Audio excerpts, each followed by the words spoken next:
8장 1절로 8절입니다. 합독하시겠습니다.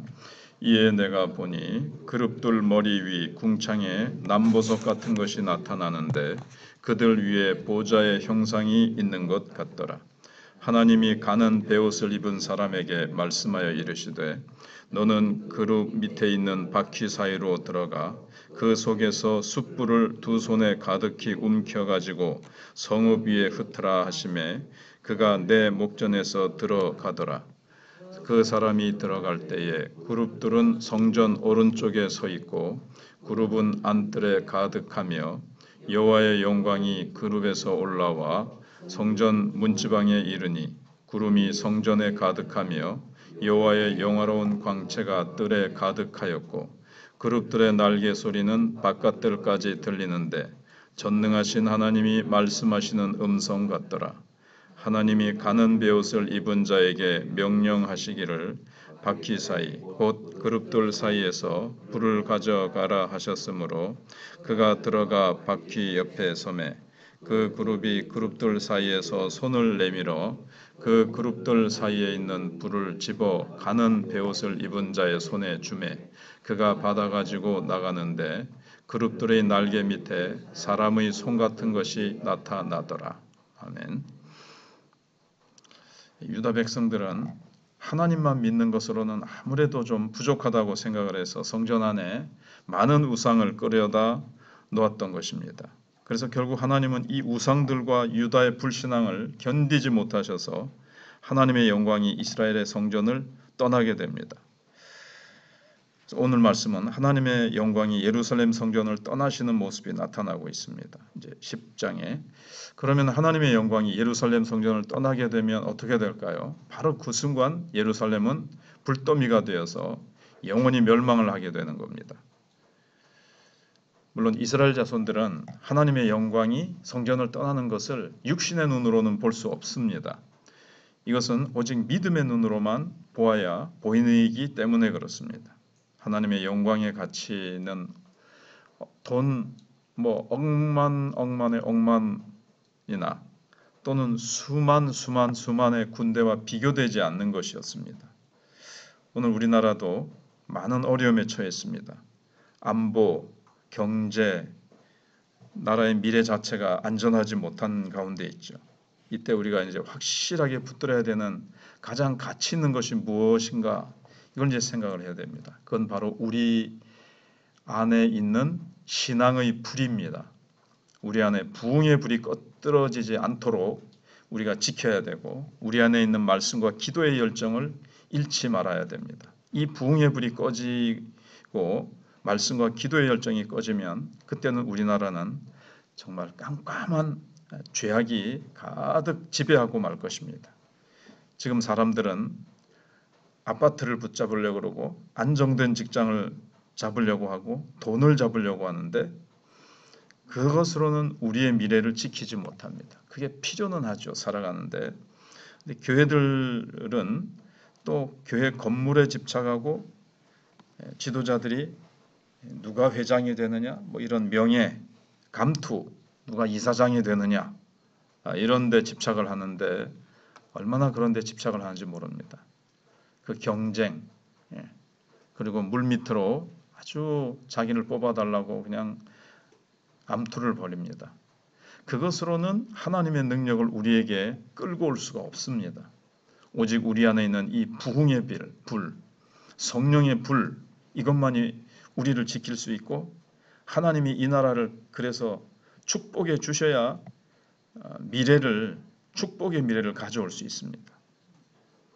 그래서 우리 성도들 중에서도 참 이 불을 위해서 성령의 불, 부흥의 불을 위해서 다른 것들은 내려놓고 예배와 기도에 헌신할 때 우리에게 이것이 가장 소중한 축복입니다. 유다 백성들은 성전의 진정한 가치를 보지 못하고 있었습니다. 진정으로 가치 있는 하나님의 영광은 사람의 눈에 보이지 않기 때문에 그렇습니다. 믿음이 식어지고 사라지니까 세상 것이 가치 있어 보이고 하나님의 영광은 눈에 안 보이니까 자꾸 이게 이제 잊어버려지는 거죠. 유다 백성들은 성전을 그저 하나의 상징적인 가치 이 정도만으로 생각을 했습니다. 하나님 앞에서 한번 제사 드리고 거기 가서 그냥 막 정신적인 위안을 얻는 정도의 건물 이 정도로만 생각한 거죠. 그러니까 세상의 힘이 더 크게 보일 수밖에 없었고 세상 다른 나라와의 이 외교 관계가 더 중요하다고 생각을 했습니다. 그래서 유다 지도자들이 한 것은 뭔가 하면 강대국에 붙어서 군사적인 도움을 받으려고 했고 무역을 해서 돈을 더 많이 벌려고만 했습니다. 거기에만 한 거죠. 이제 언약의 백성인데 유다 백성들이 보기에 성전은 그저 하나의 큰 집이고 그 안에서 끊임없이 짐승만 잡아서 태우고 기도만 하는 어떤 종교의식의 장소 뭐 이렇게만 생각을 한 거죠. 그러나 에스겔이 믿음의 눈으로 성전을 보았을 때 성전은 완전히 다른 모습으로 나타났습니다. 그래서 1절로 4절에 이에 내가 보니 그룹들 머리 위에 궁창에 남보석 같은 것이 나타나는데 그들 위에 보좌의 형상이 있는 것 같더라 하면서 쭉 중요한 것이 성전의 모습이 아니라 그 눈에 보이지 않는 사람의 눈에 보기에는 그냥 성전은 대단히 정적인 것 같았습니다. 들어가 보면 너무나도 고요하고 아무런 일이 일어나고 있지 않는 것 같은데 그 지성소로 들어갈수록 더 정적이죠. 근데 그 안에 지성소에 언약궤가 있고 언약궤 뚜껑에 천사가 있지 않습니까? 금으로 새겨져 있는데 믿음으로 보니까 그룹 천사는 막 움직이고 있었습니다. 날개를 달고 날아다니고 있었고 바퀴가 있어서 온 세상에 굴러다니고 있었습니다. 그룹 천사 외에 하나님의 그 보좌에 어떤 보석이 나타났는데 남보석 같다. 그게 이게 이제 남보석 색깔이 이게 이제 보좌의 모습이거든요.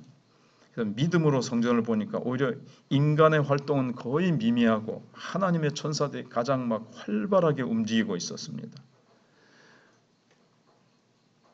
그래서 여기서 성경이 말하고자 하는 것은 두 불입니다. 성전 뜰에 있는 제단 불이고 이 불은 이스라엘의 모든 허물과 죄를 태우는 불입니다.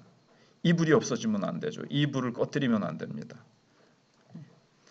또 다른 한 불은 지성소의 그룹 천사의 발 아래에 있는 불입니다. 이 불은 온 세상을 심판하는 심판의 불입니다. 근데 오늘은 그 심판의 불을 꺼내지요. 하나님께서 그 발밑에 있는 그 숯불을 하나 꺼내라. 그 불을 갖다가 예루살렘 성의 위에다가 던지니까 이제 온 성이 불더미가 되죠. 성전에서 가장 중요한 것은 제단의 불이었습니다. 제단의 불. 하늘로부터 이제 모세가 성막을 완성하고 났을 때 하늘로부터 이제 불이 확 내려오죠. 나답과 아비후가 다른 불을 들이다가 이제 죽죠. 이 제단의 불은 이스라엘의 죄를 자복하면서 짐승을 태우는 불이었습니다. 그런데 이스라엘 전설에 의하면 이스라엘 백성들의 신앙이 바로 서 있을 때는 이 불의 세기가 얼마나 센지 재물을 갖다가 탁 얹어 놓으면 막 삽시간에 타는 거예요. 백성들이 가지고 오는 그 짐승이 재물이 얼마나 많습니까? 특히 절기 때. 그게 뭐 하나 태우는데 뭐 15분, 30분 걸린다면 이게 뭐 언제 끝나겠습니까? 이게 그냥 불이 그냥 막 하늘 위로 확 치솟는데 그 세기가 그렇고 신앙이 떨어지면 이 불의 세기도 아주 미약해져 가지고 흐늘흐늘거리면서 재물을 제대로 태울 수가 없었다 그럽니다. 그러니까는 이것은 진짜 성령의 불이고 이 신앙에 따라서 이 불이 달라지는 거예요. 인간이 생각하기에는 이 제사가 시간 낭비고 그 짐승들 아깝다고 생각하겠죠. 멀쩡한 소나 양을 한 마리 잡아서 죽이는 것에 불과했습니다. 그러나 이스라엘 백성들이 믿음으로 바른 제사를 드릴 때 그 불 밑에 있는 그 숯불, 이게 이제 심판의 숯불인데 이게 이제 안전할 수가 있었습니다. 근데 이스라엘 백성들이 하나님 앞에 바른 말씀과 기도로 부흥의 불길을 일으키고 있을 때는 이 심판의 숯불은 안전하게 이제 지켜지고 있는데 그 대신에 온 성전 안에 하나님의 영광이 충만했습니다. 이것은 온 이스라엘 백성들의 마음속에 믿음이 충만하고 하나님의 은혜로 충만한 것을 의미합니다. 숯불이 안전하다는 것은 믿음과 또 신앙의 양심, 신앙의 열정이 뜨거울 때 심판의 숯불이 안전하게 그냥 그 밑에 있을 수밖에 없죠. 그러면 이스라엘은 주변 국가 가운데서도 아주 강한 나라로 딱 세워져서 어떤 주변 국가도 이스라엘을 넘볼 수 없도록 부강한 나라가 됩니다. 경제적으로도 모든 것에 하나님이 축복을 해주십니다. 그런데 유다 백성들의 믿음이 사라지자 도저히 하나님만 믿어서는 안 되겠다 싶어가지고 다른 우상을 끌어들이니까 하나님의 그것만 섬기니까 재미가 없는 것 같은 거죠. 그래서 좀 다른 막 우상을 갖다 놓으면 좀 덜 불안한 것 같아요. 하지만 유다 백성들이 성전 안에 우상을 가지고 들어오므로 제단의 불을 꺼트려 버리고 말았습니다. 물론 겉으로 눈에 보이는 제단의 불은 이제 더 환하게 타오를 수 있었어요. 재물도 더 많이 가져오고 뭐 나무 거기에 뭐 나무가 필요하면 나무를 가져오든지 재물도 더 많이 막 가져왔습니다. 세상적인 방법으로 성공을 해서 돈을 많이 벌었기 때문에 성전에 더 좋은 재물을 드릴 수 있었습니다. 그런데 거짓된 신앙이기 때문에 외식적인 신앙이었기 때문에 성전 안에 진정한 제사가 죽었던 것이고 진정한 말씀과 기도를 이것이 죽이고 말았습니다. 그 이사야 1장에 보시면 헛된 재물을 가져오고 헛되게 성전의 마당들만 닫는다 그랬죠. 성전 안에서 진정한 부흥의 불길을 그들은 꺼트려 버리고 만 겁니다. 제사는 멋들어지게 거창하게 양쪽으로는 어마하게 많이 드렸지만 그들 마음속에 너의 마음은 하나님께 멀고 입술은 하나님을 가까이 하나 마음은 하나님께로부터 멀도다. 그런 상태가 되어버리니까 가는 베옷을 입은 사람에게 그릇 밑에 있는 바퀴 사이에서 숯불을 끄집어내라 그랬습니다. 이게 이제 심판의 숯불입니다. 이게 이제 예루살렘을 태우고 주변의 모든 나라를 다 태워버리는 하나님의 심판의 숯불이었던 겁니다. 그러니까 유다 백성들은 이 놋제단을 업신여겼어요.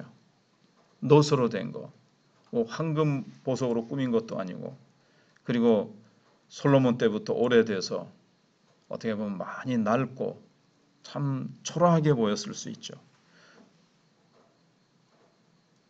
그리고 세련되지 못하고 막 짐승을 잡아서 죽이는 바람에 막 그 피 흐른 자국, 그거 태워진 막 자국이 있고, 그런데 바로 그 놋제단이 그들을 지키는 생명이었습니다. 유다 백성들의 제사가 믿음의 제사가 아니고 진정한 자기의 죄를 자복하면서 하나님을 사랑하는 마음으로 드리지 않았을 때 다른 나라가 쳐들어오는데 그 공격을 막을 수가 없고 막 기근이 오고 여러 가지 막 풍재가 닥치는데 이걸 막을 수가 없는 거죠. 세상의 모든 재앙들은 하나님의 그룹의 바퀴 아래서 나오는다는 것을 이제 모르는 거죠. 지진도 전쟁도 전염병도 모두 다 하나님의 그룹 천사 바퀴 사이에서 나옵니다. 이것을 볼 수 있는 것은 진정한 영적인 부흥밖에 없습니다.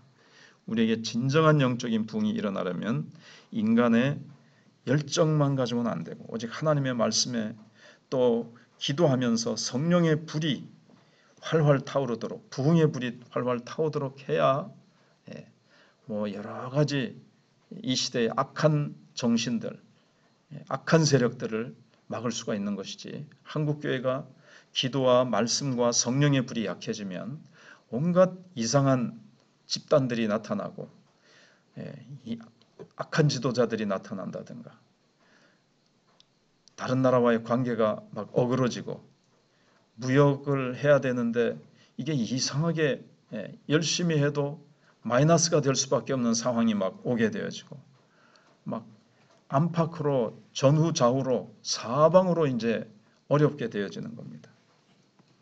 그래서 우리는 부흥의 불길, 이 부흥의 불길이 꺼지지 않도록. 그래서 나라의 운명은 사실 교회에 달려 있습니다.